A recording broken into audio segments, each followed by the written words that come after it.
UFC Fight Night Vegas 88, Marcin Tybura versus Tuivasa takes place this weekend, this Saturday, and I'm going to be going over the entire main event, starting from the early prelims, making my way up all the way to the main event. So without further ado, Chad Ellinger versus Charalampos Grigoriou. You guys see this? Let's start it off. Plus 170 for the slight underdog. We got minus 205, but if you look right now, he's like a minus 170. He opened up as a heavy favorite, and he's getting less and less as a favorite as time goes on. 31 years old to 37, Canada, Cyprus, New York. Bantamweight division, 5'6", 5'7", 64 inch reach to 67. If you guys see this, guys, I was watching Guru's video, and I know a lot of people are going to be picking Grigoriou. But Guru made some good points, basically explaining that Gregorio's wins are a lot of frauds on his wins. If you guys actually look at his wins, he's beating guys who are like 4-6, 6-5, and he's going 5 rounds to a decision with a guy and then finishing him off with leg kicks. But this guy was 6-5, and he stepped in on short notice. You look at a lot of his wins, it's most likely like he lost to a guy that's 8-6 by decision, Josh Smith. But there's a lot of frauds in his wins. I'm gonna be going Chad Enelher, and the reason why I'm going with him, I know he's older, but I'm going with him because of volume. I know he's 37 years old. I know he's the underdog, but I'm choosing Chad Enelher just because of his volume, and I think Grigoriou has a lot of frauds on his padded record. Let's go, Chad Enelher. Let's go. First underdog of the card. Next fight, we have Corey McKenna versus Jacqueline Amarim. Jacqueline Amarim is a baddie. You know, if you follow her on Instagram, she's always posting her ass and stuff, and you know that's probably why I only follow her. No, I'm just kidding. She's pretty good at UFC too. She's minus 115, minus 105. If you look right now, Corey McKenna is the favorite right now. She comes from the same place where Macy Barber comes, Alpha Male, I think. Yeah. Where Macy Barber trains, Song Yadong, all of them, ATT. Yeah, Team Alpha Male. And she comes from American Top Team, which is Jacqueline. Jacqueline comes from American Top Team. But Team Alpha Male's great bunch of people. Matus Gamarat, all of them. So this is going to be taking place at strawweight, 24 years old to 28, 5'3", 5'3". The only thing is, Jacqueline has a 10-inch reach advantage. So she's going to be pretty long, but I think Cora McKenna's a better striker, and I think she's better on the feet, and she could take this to the ground. The thing about Jacqueline is she's had rear naked chokes before, inside under the chin, and she still can't finish it. I'm going with Corey McKenna, and the reason why I'm going Corey McKenna is because she's an all-around better fighter. The only thing that's going against her is the layoff. She recently just got married, but I'm going Corey McKenna. Let's go. That fight is going to be awesome because it's even. I like fights like that where it's 115 odds. Next fight, Josh Kulbalo versus Danny Silva. Let's go. 11-2-1, 8-1-0. Minus 180 for the slight favorite, plus 150 for the slight underdog. Australia, United States. 29 years old for Kulbalo, 27 years old for Danny Silva. 146 featherweight, 5'10", 5'11", 73 inch reach to 70. If you guys look at Josh Kulbalo, I don't know, man. He recently lost to Laurent Murphy. He got beat up pretty bad against Laurent Murphy. Then he lost to Jalen Turner, ground and pound, round 2. I know he's the favorite, but I'm gonna be going Danny Silva, and I'm going for the same reason why I went with the first pick. I think Danny Silva is, honestly, I think he's on PEDs. I think he's on a certain type of gear that makes him have an insane amount of stamina. And don't count me on that though, but that's what I'm basing this on. And if you see his performance on the Contender Series, this guy's an absolute beast, bro. Danny Silva just gets the job done. He makes things work, and I think Danny Silva's gonna get the job done, and I think he's gonna get it done by a decision. If you're looking for a right play here, over 1.5 is good. Also, for the first 2 fights I didn't mention, over 1.5 is good for them too, because it looks like a lot of these fights are gonna go to the decision. Up the card, we have Thiago Moises versus Mitch Ramirez. Thiago Moises is a dog. He's fought Islam. He's fought Beneil Dariush. He's fought all the top. He's fought Joel Alvarez. He's fought Benoit Saint Denis, who we saw got knocked out by Dustin Poirier. Yeah, I called that. I'm the Mystic Mac. I just predict these things. But enough of that. I think Thiago Moises is going to win 17-7-0, 8-1-0. Brazil, United States, 28 years old to 31 years old, 156 to 171, 70-inch reach to 71. But I know he's 2-3 in his last 5, and this guy's 4-1 in his last 5. I think Thiago Moises is going to get this job done. He's 94% of the people are picking him. Excuse me. He's one of the biggest dogs. He's one of the biggest favorites on the card. I think the biggest favorite on the card. And for rightfully so, this guy fought absolute killers. When he fought Benoit Saint Denis took him to the 3rd round and then he finished him. Like, this guy, Thiago Moises, is a demon, bro. He went with Islam up until the 4th round and then he got submitted. I'm going Thiago Moises and I'm going by TKO, probably round 3. Up the card, Ode Osborne versus Rafael Filo. If you guys know Rafael Filo, he is a guy who is a BJJ specialist. He gets in one of his fights, he got dropped really bad, and then he got the submission. I thought that was pretty impressive. Who was that against? I'm not. Let's see. I believe it was his last. Yeah, I'm not sure. Oh, and he fought Muhammad Makayev. He almost split his leg. Like, obviously, you know, Muhammad Makayev is a beast, but he had Muhammad Makayev in a deep knee bar. A really, really deep knee bar. And then Ode Osborne is a guy. This is, you know what, this fight we're going to see if Ode Osborne is better than Muhammad Makayev.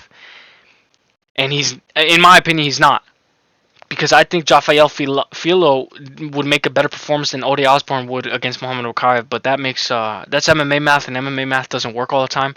175's favorite, plus 145 for the underdog. 32 years old, 30 years old, 125, 126 flyweight division, size 7, 73-inch reach to 68. I'm going Filo, and I'm going by submission. I'm going 2nd round submission, and the reason is because Ode Osborne, he lost to Asu Almabayev submission rear naked choke, who we just saw fight at 299, and then he lost to Tyson Nam by KO. If you're getting KO'd by Tyson Nam, bro, you gotta go back. You gotta make your jaw a little bit stronger or something.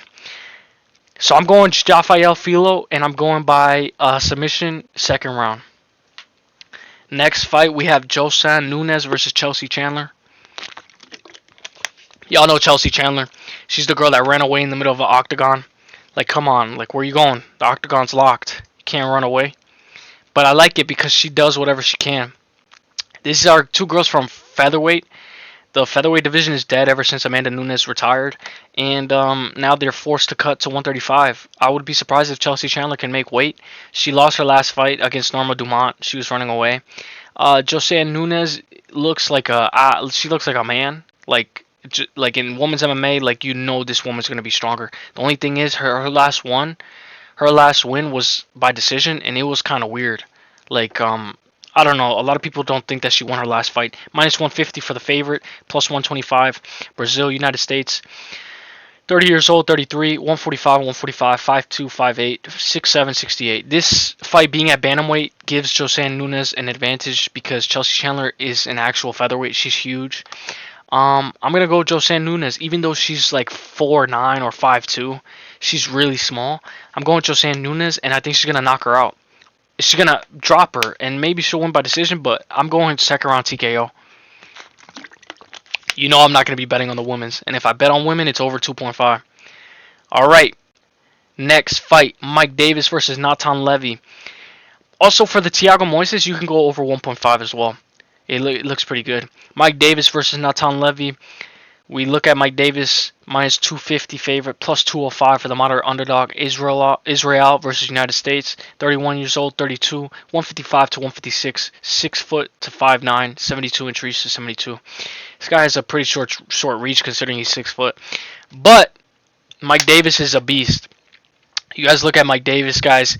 He's the majority favorite. And he's the favorite by a lot. A lot of people are just basing Natan Levy. They just think that Natan Levy's not. He's good, but he's not good enough. I'm gonna be going with Mike Davis. The reason why I'm going with Mike Davis is because Sorry, I had to burp. The reason I'm going Mike Davis is because he's more consistent. If we look at his last wins, Borshev, Mason Jones, and Thomas, and also he's gone full 15 minutes. One thing that about Natan Levy, I know a lot of people are picking him, but Natan Levy, he's a little inconsistent. In his last fight was 1 year and 3 months ago, so that's a long layoff, especially in the UFC. You can't be taking that long of a layoff unless you're Brian Ortega. I'm going Mike Davis. I just think he's gonna have a little bit of ring rust, Natan Levy, and I think he's gonna lose by decision, 29-28. Main card: Gerald Meerschaert versus Brian Barberena. If you guys know both of these guys, Brian Barberena got submitted in his last fight by RDA. Oh, and he lost by decision to Magomed Mordayev. And Gunnar Nelson submitted him too. So if you're going to beat Brian Barberena, it's by submission. And who's he going up against? GM3, baby. The submission specialist. GM3 is going to submit him.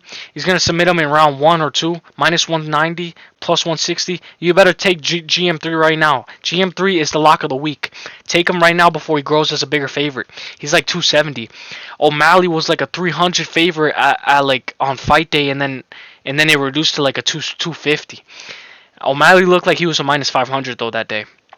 Minus 190, we already went over that. 36 years old, 34. The only thing that you could take into account is the power of Brian Barberena, but Brian Barberena is not a real middleweight. He comes from 170. If you guys know Brian Barberena, he's a real 170er. And I think the people who train at Killcliff, I think Gerald Meerschaert's gonna submit him. This guy Gerald Meerschaert has 27 submissions for 35 of his wins, and that's pretty impressive. He reminds me of like a Charles Oliveira of the middleweight. Up the card, Penny Kensad versus Macy Chiasson. You guys know Macy Chiasson. Macy Chiasson fought Irene Aldana 1 year and 5 months ago. She got hit with like an up kick to the body. That's what gave Irene Aldana her title shot. Irene Aldana was on the floor and she was throwing her feet like this, and then she hit her to the stomach with like a hard body shot. And Macy Chiasson was winning that fight. I don't really know who Penny Kensad is. I'm gonna be honest. I've watched some of her fights. She fought Caitlin Vieira and lost by decision. Like, let's just go over the odds. Plus 145, minus 175. Sweden, United States, Denmark, Dallas, Texas. 32 years old. Bantamweight division. 5'7" to 5'11". She's tall. Macy Chiasson's tall for that division. 66-inch reach to 72. I think Macy Chiasson's gonna win, and I think she's gonna win 29-28 decision. Because I think she's good. I think she's really good.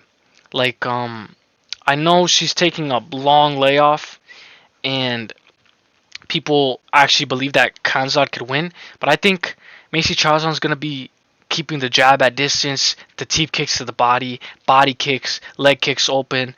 Her right hook and left hook are going to be on point, and I think her striking is way better.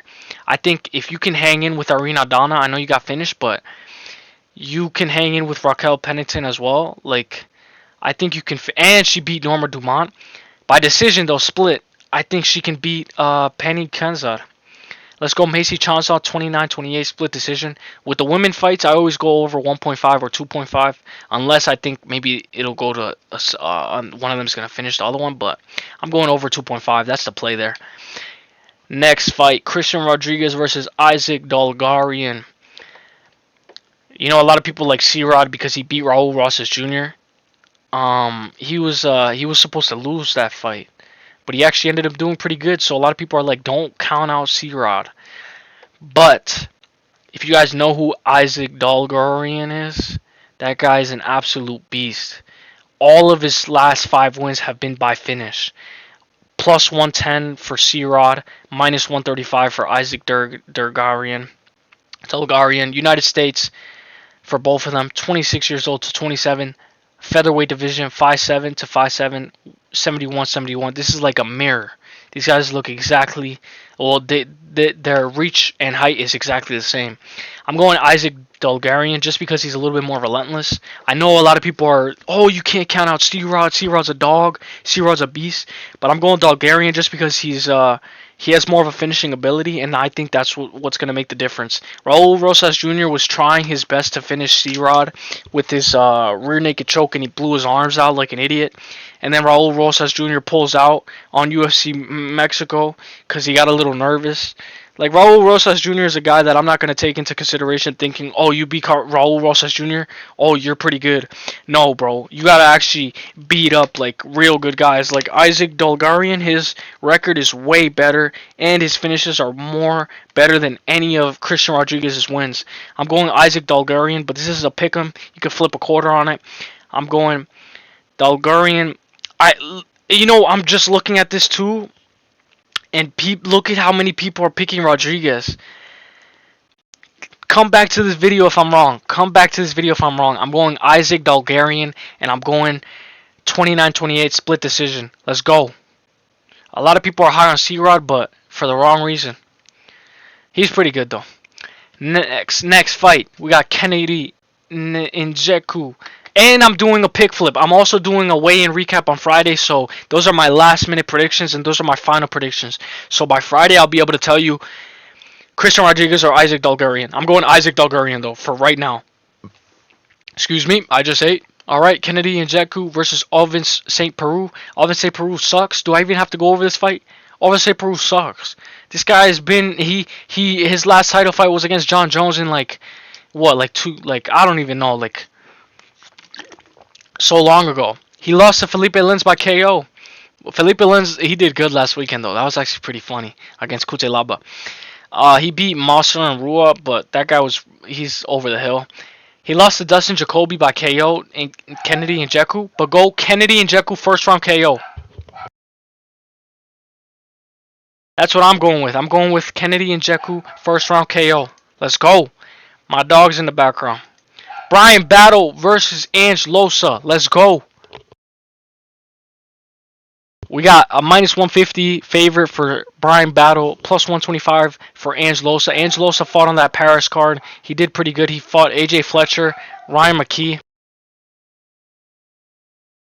29 years old to 29, 171, welterweight division, 6'1 to 5'10, 77-inch reach to 74.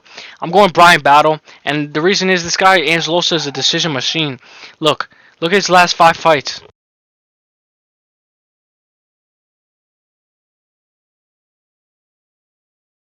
All of his last 5 fights, sorry for muting my mic, my dog's annoying. For all of his last 5 fights have went by decision. He either wins by decision or loses by decision. You could definitely go over 1.5 for this fight.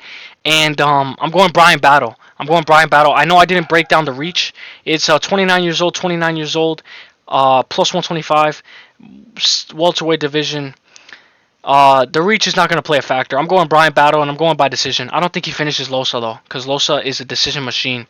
Main event, Tai Tuivasa versus Marcin Tybura. If you guys like this video, guys, drop a like. Sorry for my annoying little Shih Tzu, barking like an annoying dog. All these things going around.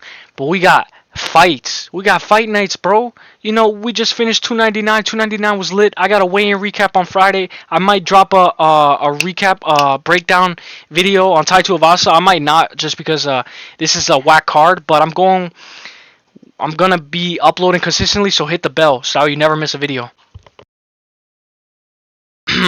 We got Tai Tuivasa versus Marcin Tybura, minus 130 for Tai Tuivasa, plus 110, near even for Marcin Tybura. Australia versus Poland, 31 years old to 38. That's important because I thought Tai Tuivasa was a little older. I don't know why, but this guy Tai Tuivasa has been fighting for a long time. I just feel like he was older. 6'2 to 6'3, 75 to 78. A lot of people are going Tai Tuivasa by KO. And I can see why, but if you look at his last 3 losses, I don't know why Ty's fighting again. He just fought 5 months ago. Do you need money or something, Ty? Cyril Gane, obviously, he dropped Cyril Gane.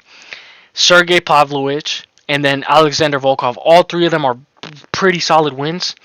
And the reason why I'm going I'm going Tai Tuivasa, and the reason why I'm going Tai Tuivasa is because he drops Cyril Gane, and if he, and also the leg kicks, take into account the leg kicks. I know he lost against Volkov, but Volkov can check leg kicks really well. Marcin Tybura has skinny legs. He cannot check as many leg kicks as Tai Tuivasa can throw, and Tai Tuivasa sets up his punches with his leg kicks. I think Tai Tuivasa is going to set up his punches with his leg kicks, and he's going to drop Marcin Tybura, and he's going to finish him in the first round. I'm going Tai Tuivasa first round knockout. Could be second, but I know that if Tai Tuivasa hits him with the same punch that he hit Cyril Gane with, Marcin Tybura is going to sleep. And a lot of people think that Marcin Tybura could wrestle. He could out-wrestle Tai and get him tired, and this could go to decision. But I think you have to be a different breed to beat Tai. Even if Tai is drinking shoeies at WWE WrestleMania, I think you have to be an absolute beast in order to beat Tai. And I'm going Tai Tuivasa first round KO against Marcin Tybura. Stay tuned, guys. Hit the bell, drop a like so you never miss a video. And I'm going to be back. I'm going to be back uploading content all this week, guys. Let me know what you guys think. Let me know your most anticipated fight for this week. Comment down below. And let me know what you guys think on the main event. Because this is a pick'em. You can flip a quarter on it. Let me know who you guys are going with. And let me know your favorite dogs, too, on the card. And also, last but not least, check out my Twitter. It's useless. Check it out. Guys, stop disliking the videos. Somebody's disliking the videos. Stop disliking my fucking videos. Whoever's disliking my videos, suck my nuts. Drop a like. If you guys don't like the videos, just click off the video. You don't have to dislike it. Drop a like, bro. I'm looking at you, bro. Drop a like. Let's go. I'll see you at the top, baby. Let's get it.